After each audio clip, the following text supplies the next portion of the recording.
How to send a view once photo on WhatsApp on Android.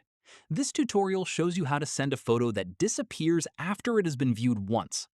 First, open WhatsApp on your Android device and go to the chat you want to send the photo to. After that, tap on the attachment icon next to the text field.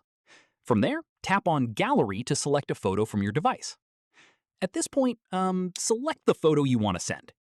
In the next step, before sending, look for the small icon that looks like a number 1 or a circle with a line through it. This is the View Once button. Following this, tap on it to enable View Once for that photo. You will see the icon change to confirm it is active.